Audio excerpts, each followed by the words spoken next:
think I would like to first welcome you. My name is Rasmus Bro from University of Copenhagen, but today we have Pepe Camacho from University of Granada in Spain, and he's going to talk about something interesting about how, I guess, how to do false discovery corrections in multivariate data in a more proper way than what people are doing now. And if you have any questions along the way, feel free to put them in the chat, but you can also just ask them directly if you want. That's perfectly fine. So with that, Pepe, please. Thank you very much, Rasmus.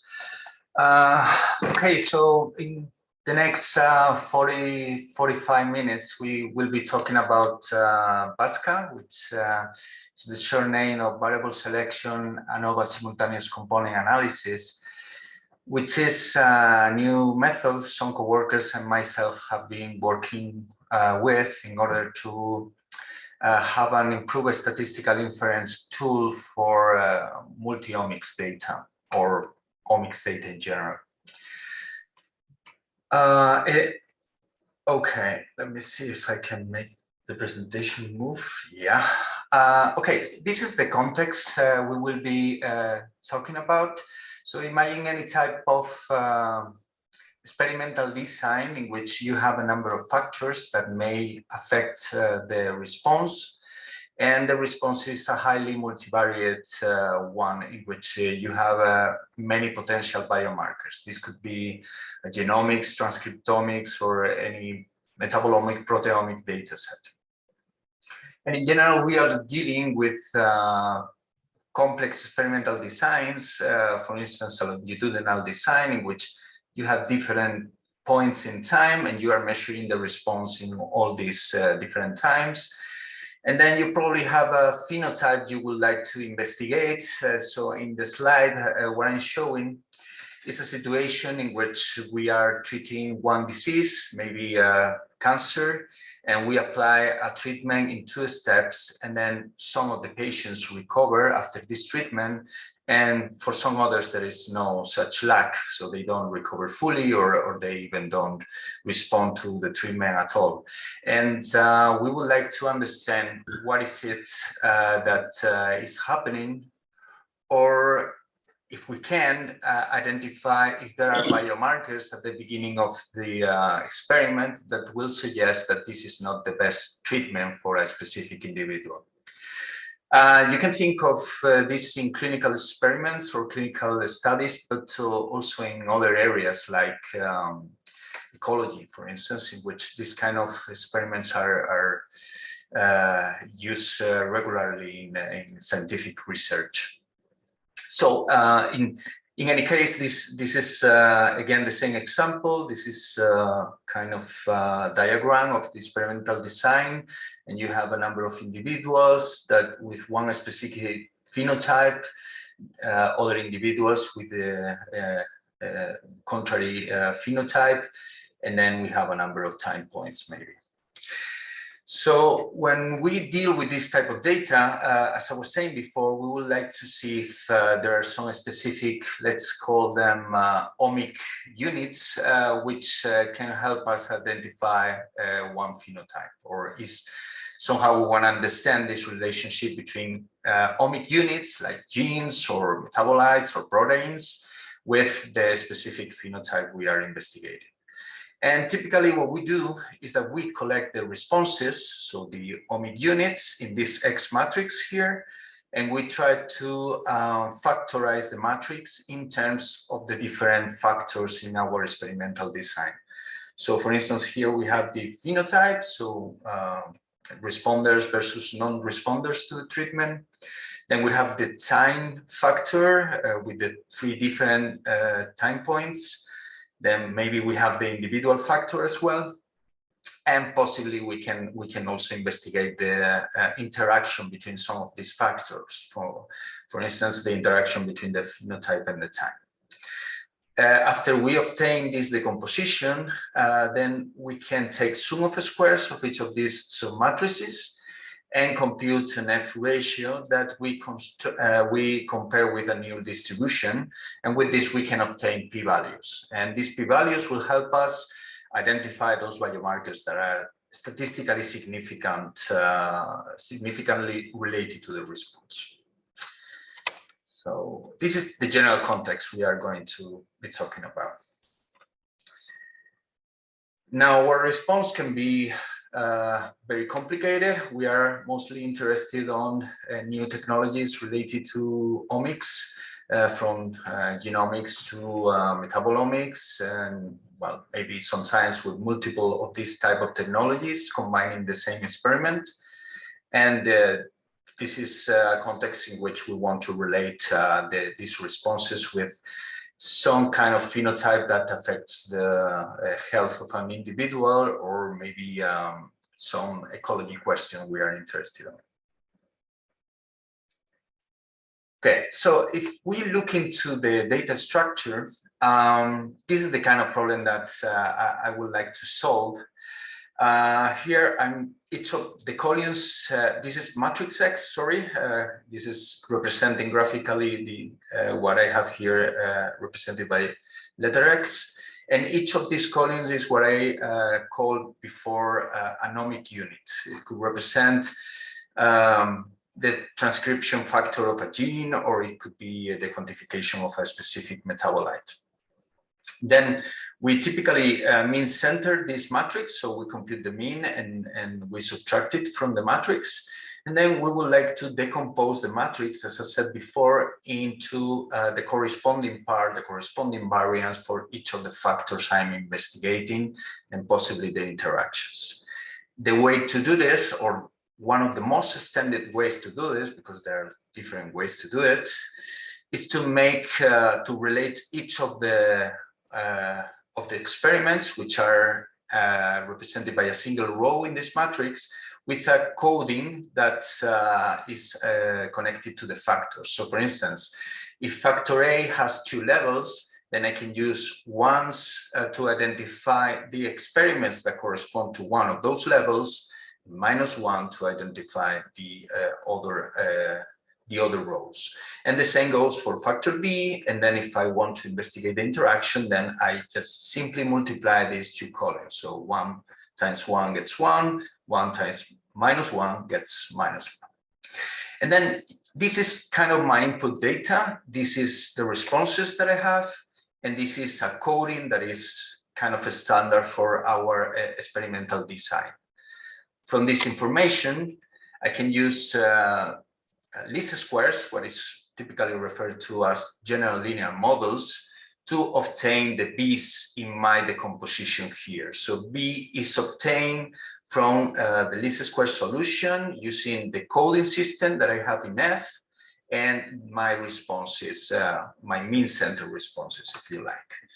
And once I do this, I recover, from this expression, I obtain the B's, and then from that, I have the full decomposition. So now I know what is the portion of X that corresponds to factor A, to factor B, and to the interaction here. Okay, so this is a typical procedure that you will do to decompose your responses into a number of factors. And then the second step that you do is to make a statistical inference. So you would like to obtain p-values, and the smaller the p-values, the higher the statistical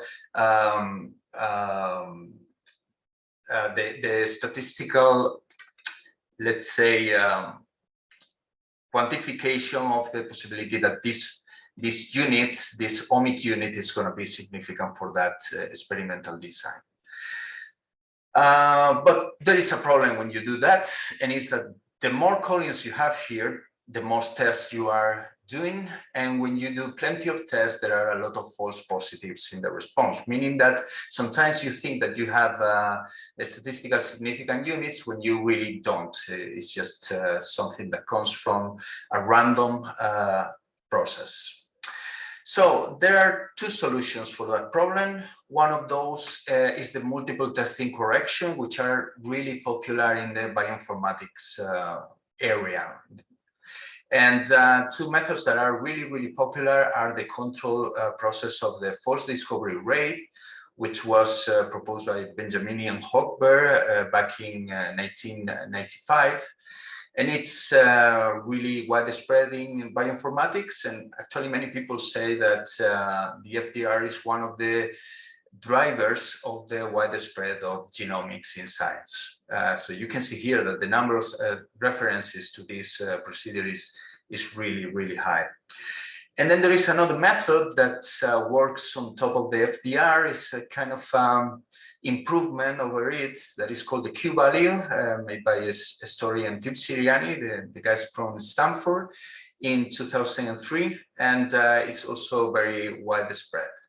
So the approaches that these methods do is basically they try to correct the p-values so that we correct for this probability of high false positives. So for each of my columns, I end up having a specific p-value, and only the p-values that exceed a specific control limit, like 0.01, are said to be significant. And what the FDR and the Q-value are doing is basically to rise a little bit these control limits so that we get only a statistical significant results and we avoid the influence of pure chance. An alternative to the application of multiple testing correction is the use of a multivariate test. So now the approach is, rather than doing a single test per each of my columns in my matrix, I make a single test for the whole matrix of data. This is a very popular approach in ecology, and I would say that also in chemometrics. And the most popular methods that are proposed in those areas are these three. We have Anosine and Permanova in the ecology field, and they are really popular. I would say that they are two of the most used tools in that area. And then in chemometrics and also metabolomics, we have ANOVA simultaneous component analysis, which in the last almost 20 years now have increased its popularity. In all these cases, the trick is the following. So we decompose the whole matrix like we did before, and now we take sum of squares of the entire matrix. Rather than looking at individual columns, now we take the whole matrix as an element, as the unit, and then we compute F ratios for those sum of squares and compare it to the new distribution. So in this type of methods, we can only say if the whole matrix of metabolites or the whole set of genes are significant for a specific phenotype or other type of factor. Okay, there is one disadvantage of this method, and is that we don't get specific biomarkers. We only get significance in terms of the whole set of units, omic units. But there is also an advantage, and is that when we use multivariate models, we also consider the interaction between the responses. And this is something that we overlook when we are using the FDR or the Q-value that I mentioned before, the multiple correction testing approaches. So let me motivate this with a very simple example. So imagine I have a number of babies and I want to identify babies that for some reason, they don't have a good diet during, I don't know, this could be newborns during their first month of life. And we would like to see or be aware if there is any problem with the diet of the baby. So what doctors do in Spain, basically they contrast the height and the weight of your baby against univariate distributions, which would be equivalent to projecting all these points towards the horizontal and the vertical line. Now, if we look at these points and we think that they represent babies, our eye go directly to this red baby, our red point representing a baby. But if we contrast this baby with univariate distribution, we will find that the baby is basically not very tall, but it's okay, it's within control limits, and not very fat, but it's again okay, it's within control limits. But if we plot the combination of both variables, we can directly find that the baby is somehow different to the rest. It's probably the most anomalous baby in terms of height and weight. And the reason for this observation is because we are looking at the interaction between the two variables, and we are making the most of this interaction as additional information for us. If we transform these two variables into a combination of both of them using the blue points, then we can transform all this data into the distance to the model, the distance to the green arrow, and transforming it into this new plot here, in which we can see that the red baby is the one with highest distance to the common trend of the others.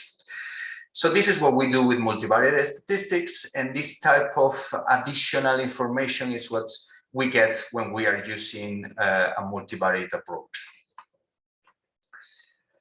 Right, so we are going to make the most of that in the definition of Pascal in order to improve our inference, but at the same point, retaining the capability to identify single biomarkers.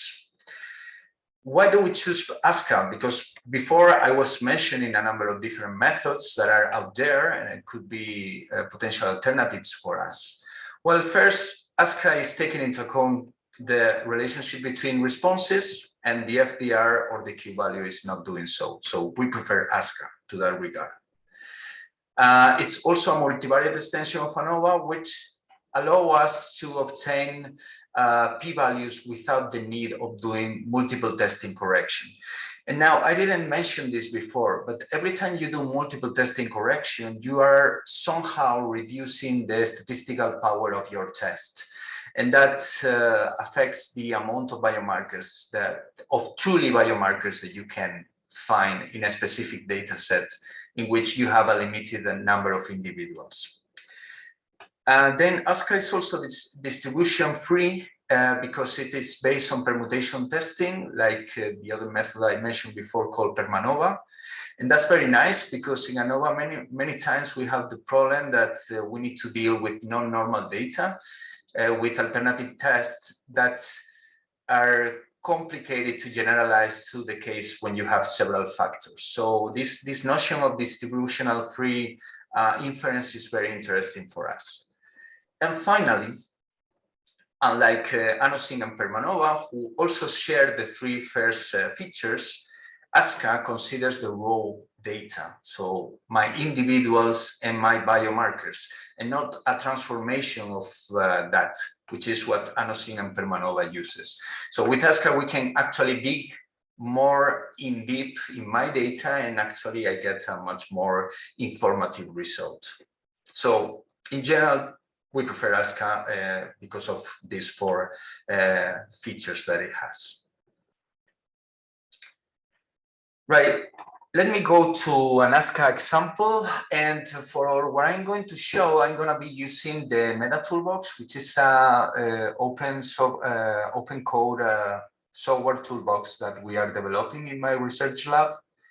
And maybe before we continue, I can show you a little bit how this works. Yeah, okay.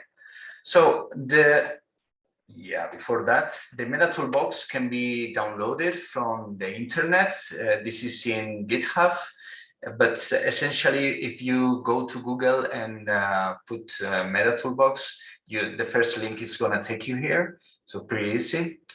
And you can download the code by using this button and download the zip code, or if you are familiar with GitHub or the Git command, then you can probably use some more, let's say, professional approach in which you can update the code every time that we do modifications.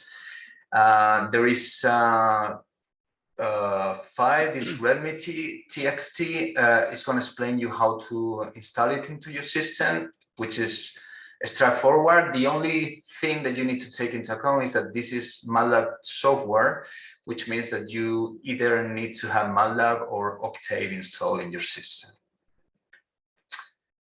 Right, so this is my MATLAB. I have already installed the Meta Toolbox. And now if I want to try a little bit how to play with ASCA, I only need to put help ASCA in the command line. And then I get a bunch of information about the routine, which starts with a brief discussion of the method, how we can call it, the inputs and the outputs, and then some examples of use like this one. So for instance, in this example, we are simulating random data with 2 factors. So like before, it could be a phenotype and a time factor with 4 and 3 levels, each of them. So we have 4 different phenotypes. We have 3 different time points. But in this case, we simulated it in a way that only the first factor is significant. So you will only find that the first factor is significant. Now, if you want to try this example, you only need to select the whole example and then copy and paste it into your command line. So I do Control-C here, and then maybe I can do Control-V. And just running this. Yeah, somebody asked me something. Yeah, but maybe they got silent again, so we can just continue. Okay, that's fine. So the first part that we do, well, this part is pure simulation, so you can dig into it if you like, but that's out of the scope of the talk today. Once we have simulated the data, we will have it in my matrix X, and then we have my matrix F with the different experimental. This is the experimental matrix, okay? So I have. For my first factor, I have all the observations that corresponds to the first, second, third, and fourth level, and the same goes for the time factor. And then we obtain the inference with this routine here, which stands for parallel general linear models. Like I explained before, this is the procedure in which we obtain the matrix factorization of X. And then we get the table, which for those of you that are familiar with analysis of variance, it should be straightforward to understand. So we have the different parts of my model. So the mean, factors, and my residuals. Here we have the separation in terms of sum of squares, degree of freedom, then the mean sum of a square, which is the original sum of a square divided by the degrees of freedom, the F ratio, which is the one we use to compare to the new distribution, and finally, and probably the most important, is the p-value. Now, this p-value is very small, it's below 0.01, so it's telling us that the first factor is significant, while the second factor, because the p-value is very high, is not going to be significant. And one thing that is really nice of ASCA is that once you have this inference, now you can look into the factors that are significant in order to investigate a little bit visually your response. So we have, let me show you, because it's plotted in my other figure, in my other screen, sorry. This is the figure that I get for my first factor, which is significant. And we have the 4 different levels for my factors. So they are really separated, which is telling me that they are significant, something that I already knew for the p-value. And then, of course, we can have a look at the loadings. And this is something that is one of the advantages that I mentioned in ASCA. I can look at my loadings to look for specific biomarkers. Now, in this case, we have a football ball, for what it seems, nothing relevant here because we simulated the data. But in a real data set, many times you find that some of these points are outlying from the rest, and then maybe you can relate those separated points with the different levels and say that these are biomarkers for, and maybe investigate them a little more. Now, the second factor is not significant, and because it's not significant, there is no point that we proceed to further visualizations. But just for the sake of illustration, I will show you how it looks like. And now this factor, everything is on top of the other, so there is nothing going on there. We typically suggest that you don't look into this factor because, like in PLSDA, in general, ASCA is a supervised method, and then it tends to do a little bit of overfitting, or maybe a lot of overfitting sometimes.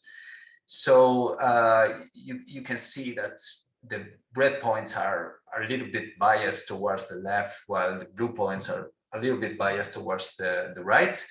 But that's not really something that comes from the real experiment, but just because the method is overtrained. So we basically trust more the p-values that we get here and only visualize the methods that are that show a significant p-value. Okay, hopefully this is more or less understood. I don't see any question in the chat.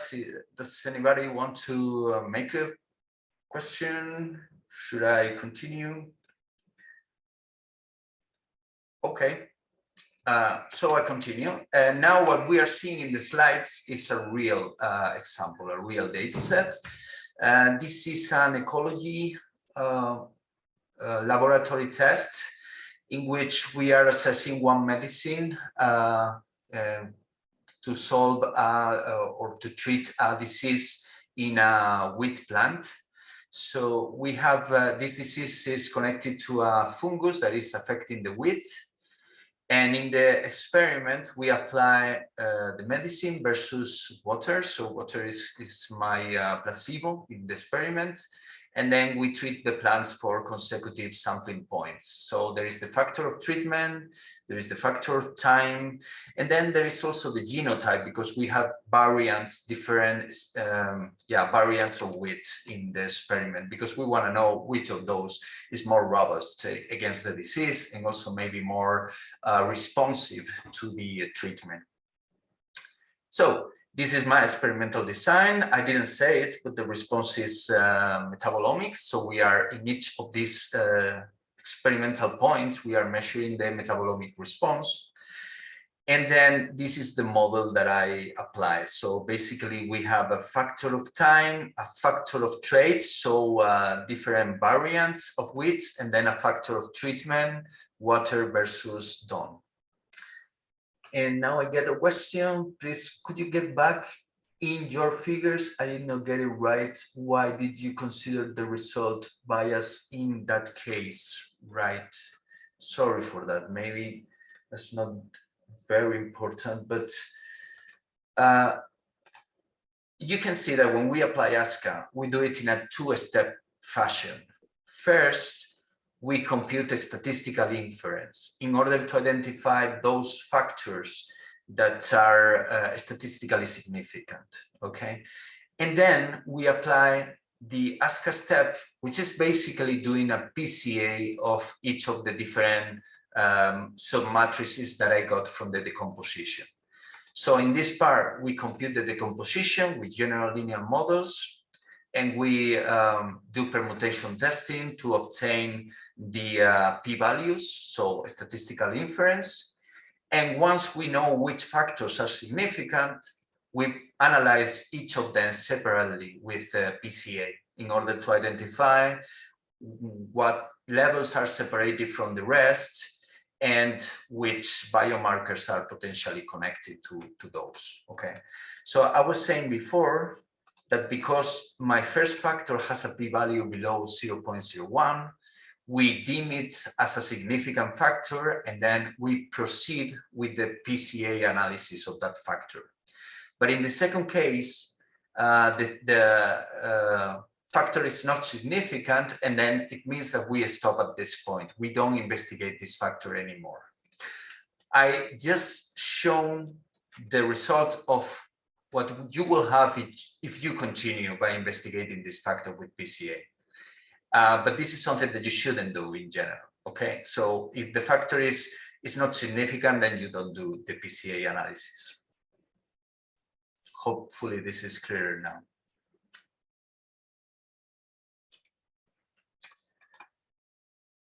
Yeah, sure. Okay, so now we come back to the real experiment. We take the data from paper. So we did the ASCA analysis with all this information. First, we do the matrix factorization. We compute the B's here with least squares. Then we have a submatrix for each of them. From these submatrices, we can compute the statistical inference to see which of them are significant. And this is the table that we get. You can see that in all of the cases for the 3 factors, we have a significant result, which means that we proceed with the PCA analysis of the 3 submatrices. And this is what you get. So this is the PCA for time, PCA for trade, and PCA for treatment. And in the first row, you have the scores. And in the second row, you have the loadings. So the scores, each of the points or each of the bars in the scores represent one experiment. And each of the points or bars in the loadings represent a specific metabolite, which was my response. So for instance, in this case, you can see that the time factor is presenting a pattern that is clockwise. So here we start at 0 time, and then we proceed until 96 hours. In the case of trade, we have 4 genomic variants, 4 genotypes, sorry. And you can see that one of the genotypes is very different to the others, and you can map that difference to the specific metabolites.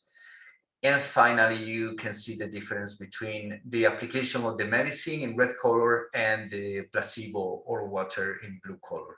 And then you can identify which are the metabolites that are more affected by the treatment, which are expected to be those that correspond more to a healthy plant. While if you just supply water, then you get all these metabolites that are not desirable. So this is one example of ANOVA simultaneous component analysis, or ASCA. And this type of interpretation that give us is really powerful. First, because we separate the matrix of responses into independent matrices for each of my factors. And I can interpret each of them on a separate basis. Second, because we have a statistical inference, which is telling us, okay, you are safe to look into these results because these results are significant, which means that they don't come from a random procedure. They are something that is actually important into your experiment. And finally, because when you use PCA, we have full interpretability and we can see these patterns in the experiment, but at the same time, relate the patterns with the responses and say, for instance, that I don't know, this metabolite here is the product by the end of my experiment because it's in the same region of my plot as my observations by the end of my experiment. Right, so let me go into the idea of ASCA. ASCA is very interesting, but at the end, you get this type of responses. And when you look at the loading plot, the number of potential responses that are affecting the experiments is very large.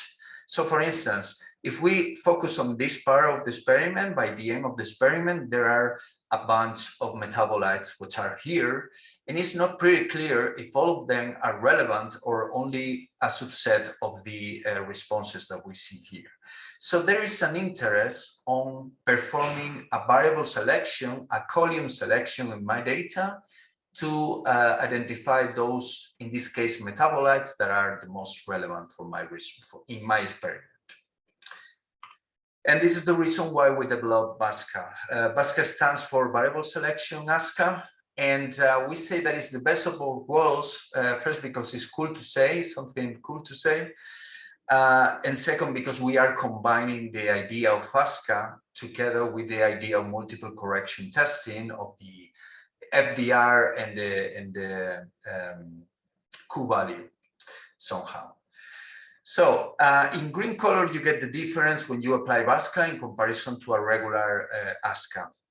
First, we perform the ANOVA decomposition, the general linear model decomposition, which is the same for both ASCA and FASCA. But once we have it, and we get sum of squares for each of my columns, I can reorder my variables in a procedure following something that is very similar to the FDR, but because of the good properties of ASCA, in particular of the permutation testing approach that we use in ASCA, we actually avoid performing multiple testing corrections, which I said before that were that are reducing somehow the statistical power of my inference. When I reduce the statistical power of my test, it means that I'm finding less biomarkers that I potentially could with a higher power. So that's not a good thing, of course. Once we reorder the variable, we create incremental ASCA models. I will show you with a little more detail in the next slides. And we apply a non-trivial permutation approach to obtain p-values there. And then we proceed exactly the same as in ASCA. We find some biomarkers, and then we perform PCA of the factorial matrices. Right, so let me show you with a little more detail. First, we compute p-values for each of my columns. So we get sum of squares for each of my columns. I divided it so that I obtained the F ratio. I divided it by the residuals, and then I get something like this. So instead of looking at my responses like this, by the way, I have as many responses here as columns in my matrix of responses. So once I have this, I reorder my variables so that my variables are in increasing order of my p-value. Okay, let me explain this plot for those that are not familiar with this kind of plots that are called Manhattan plots. In this kind of plot, what you do is you present your p-value transformed with a minus logarithm with the base of 10, so that the smaller the p-value, the higher you find it in this visualization. In particular, this line here is the control limit for significance at 0.01. So everything that is exceeding this control limit is then to be significant, statistically significant. Now we reorder all these variables so that now these 6 p-values are the first ones, and then we get the remaining ones. And once we have our matrix reordered, then we start doing incremental ASCA models. We start with the model that only has the most significant column.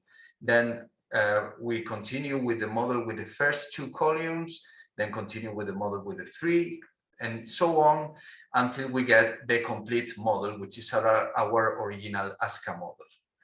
And then we perform significant statistical significant testing to each of these models on an independent basis.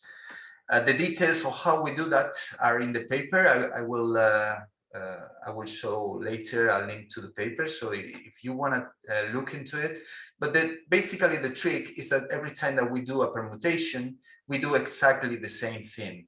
We reorder the variables, and we start by looking at the model with the highest significant column, then the first 2, and then I continue until I include all my columns.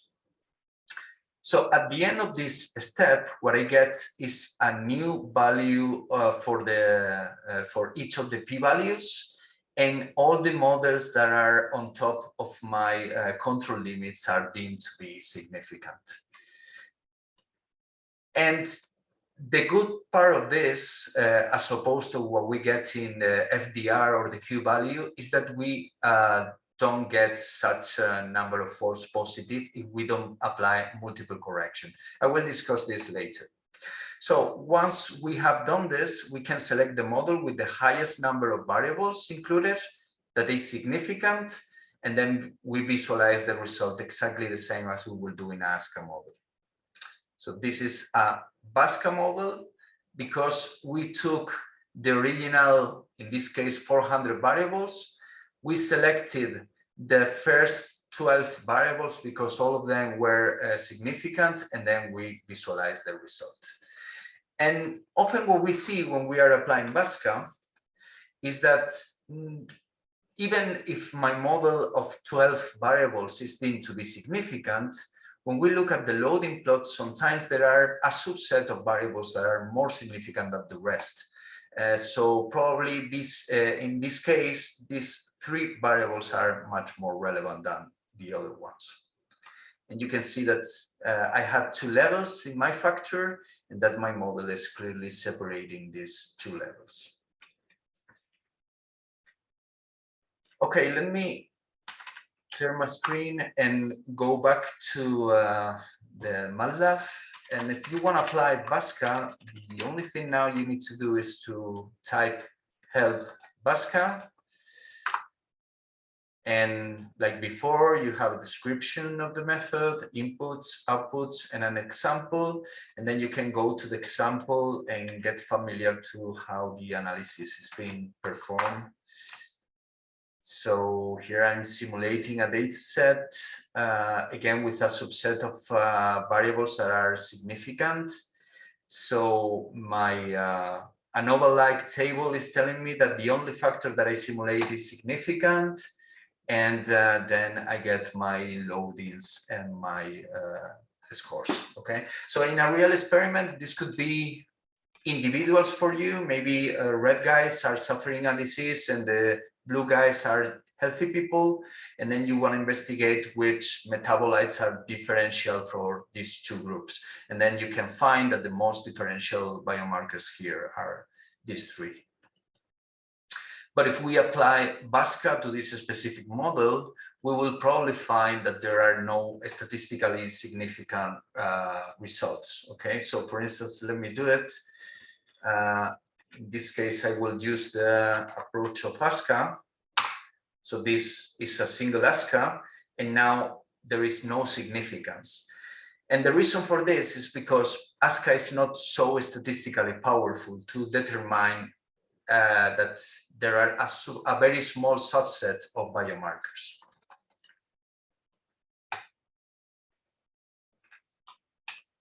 So any questions so far? All good. Okay, thank you. So let me show you some additional simulation results and which compare the BASCA with the FDR and the Q-value, because I didn't do it before.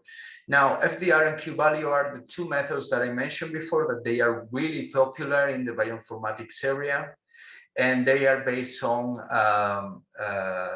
multiple testing corrections. And okay, so imagine that I simulate a data set with 400 columns, 400 variables, and that none of them are significant. So I'm trying to identify the difference between people suffering a disease and healthy people, but the 400 biomarkers that I'm investigating are not truly connected to the disease. So this is the situation we are looking at. This is the Manhattan visualization. So only results that exceed the control limit are significant. And I'm showing here the result by the FDR, which is down here, the Q-value here, the ASCA, I don't think you can see it now, and then BASCA, which I am showing, this is the average value of BASCA, and these are standard deviation intervals around it. And I'm only showing the 8 most significant columns out of the 400. Because these 8 significant, most significant variables are well below the control limits, it means that any of the methods, none of the methods is finding significance in this situation. So all of the methods are working okay. Now, we can look at the false positive rate of the method. And in principle, we would like the false positive rate to be equal to the significance level, which is 0.01 as a standard approach. And you can see that the FDR and the Q value are very low in comparison to the significant value, while BASCA is very close to the 0.01. This is a consequence of using multiple test correction, because multiple test correction is reducing a lot the capability of the method to find significant biomarkers. There is also a thing that is, or a feature that is more nice in ASCA and BASCA in comparison to the FDR, and is that the p-values in principle, when in a situation in which we don't have significant, they should be uniformly distributed.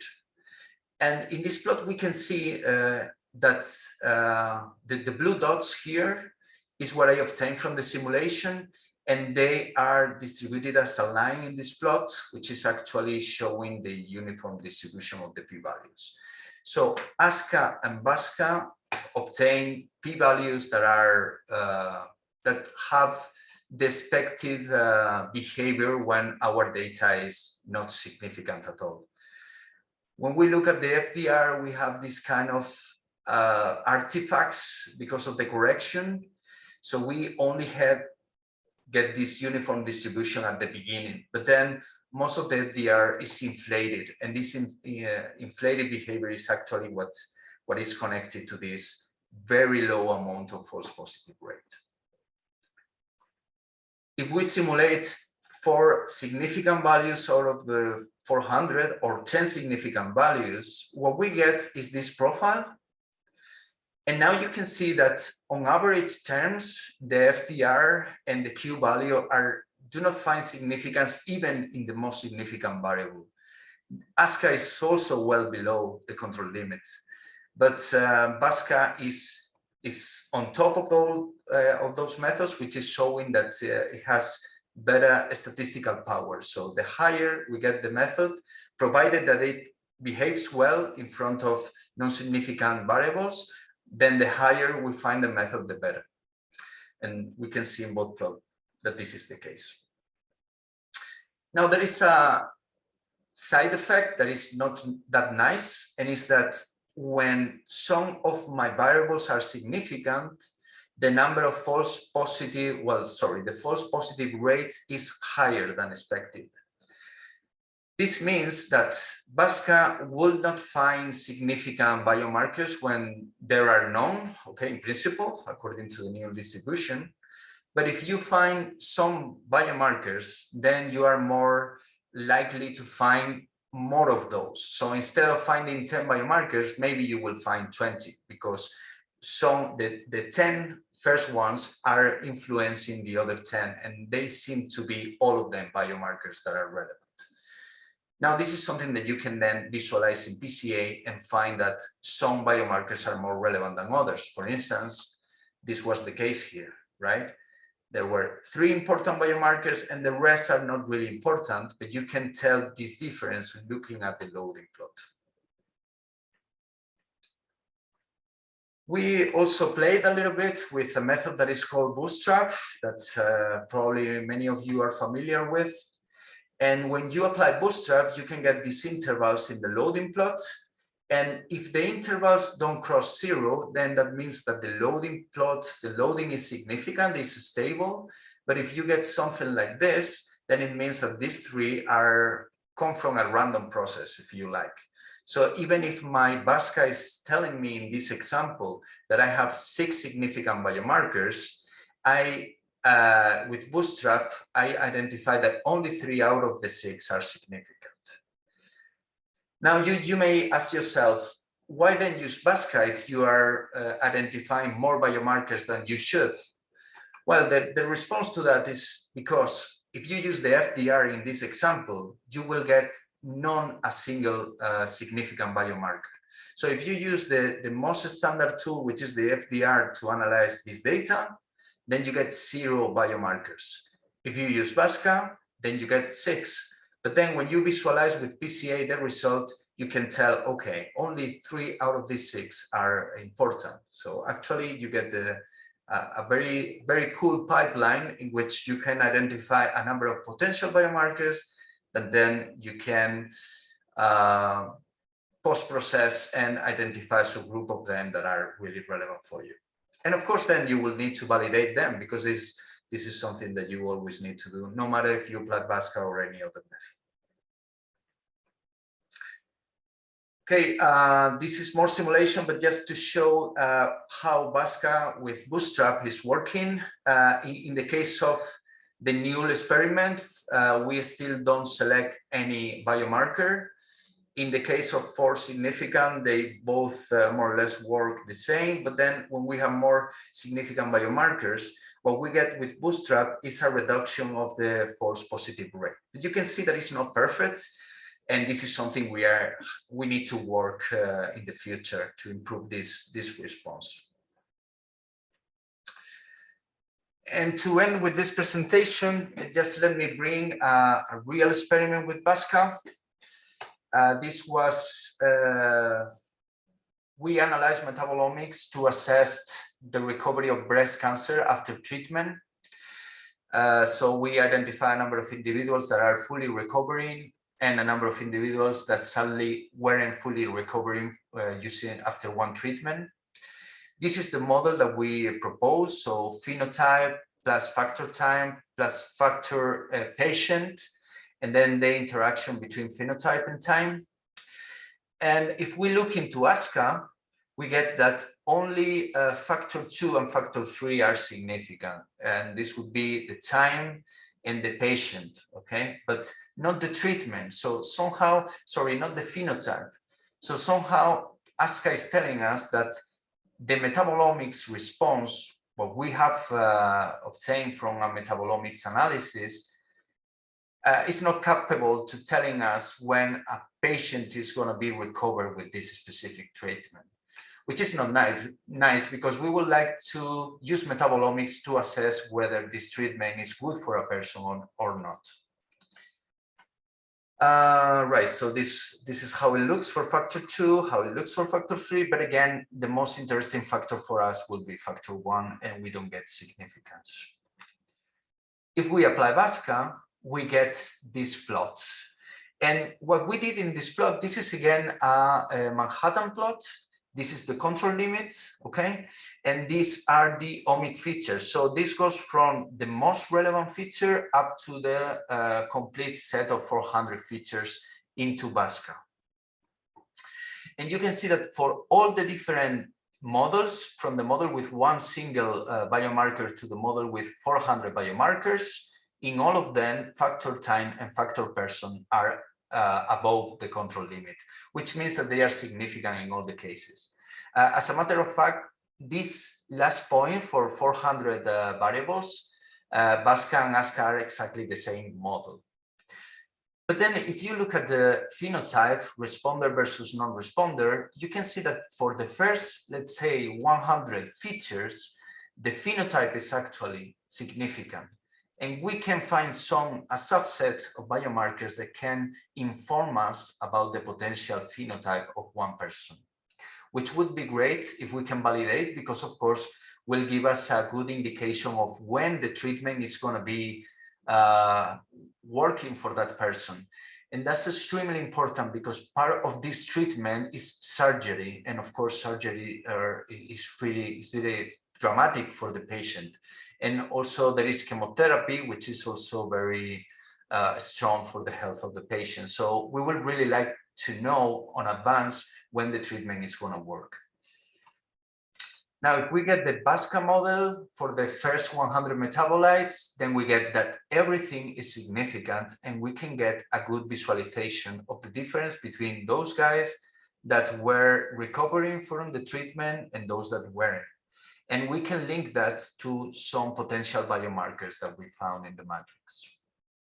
Then, of course, what is the next experiment will be to use these biomarkers and assess it with other individuals and see if we can validate this result. Okay, so as concluding remarks, sorry, this was 15 minutes more than I was expected. As conclusions, the FDR and the Q-value are widespread in bioinformatics and are very useful tools because we can find specific biomarkers connected to complicated experimental design in a clinical setup or ecology setup. But they are limited because of the multiple correction that we need to do for the problem of multiple testing. ASCA applies an alternative multivariate approach to the same kind of problem, but then we cannot have individual biomarkers. And BASCA combines these both ideas into a single algorithm that can provide both advantages. And the main limitation we found so far, is that sometimes when we find two biomarkers, together with them, we find another subset of biomarkers that are not really significant. And this is something we would like to improve, but I would like to stress that this is not a huge disadvantage because my main goal is to find those biomarkers that are significant. Here you have a link to the paper, and because you have the video, then you can check the link because it's a long one. And of course, if you need any information, you can just contact me. And a link to the software that you can use, as I explained before. And thank you so much. Thank you for listening. Thank you so much, Pedro. Very nice talk. Do we have any questions at this time? I do have a few, but feel free to open your unmute your microphone if you have a question.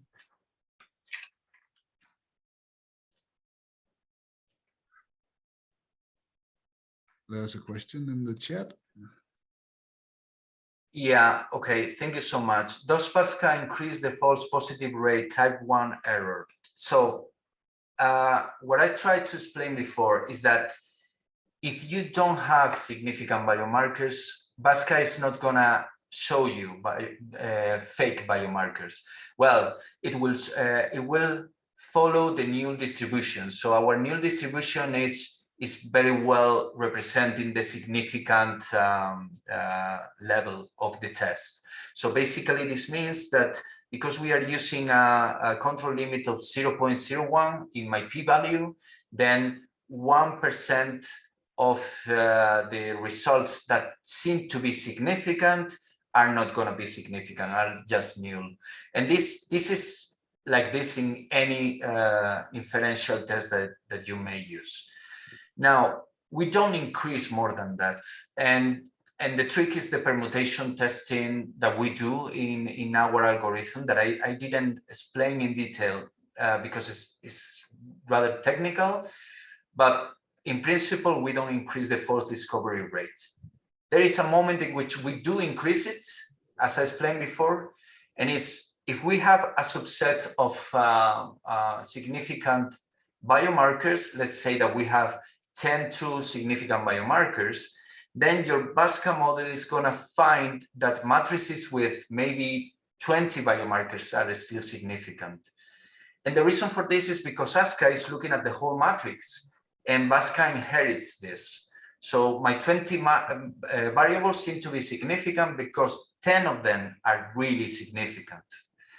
And but this is the only situation. You will not find that in your data you have 20 significant variables when you have none. That's something, at least in our results, we haven't found.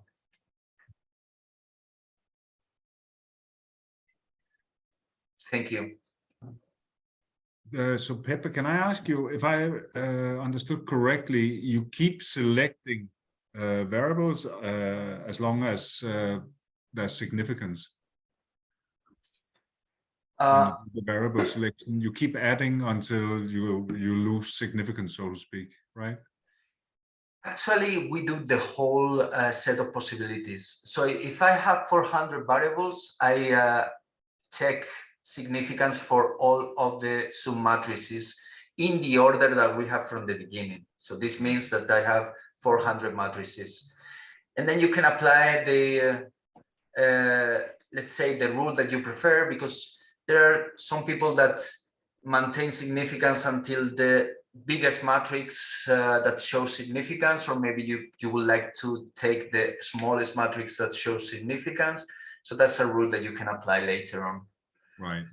In principle, I would use the biggest one, because then I have PCA, and then I can visualize the loadings and maybe decide. Makes sense, but I guess that's also why you then include some variables that are not truly significant, is because you sort of include everything that's not harmful, kind of. Yeah, exactly. Yeah, okay, makes sense.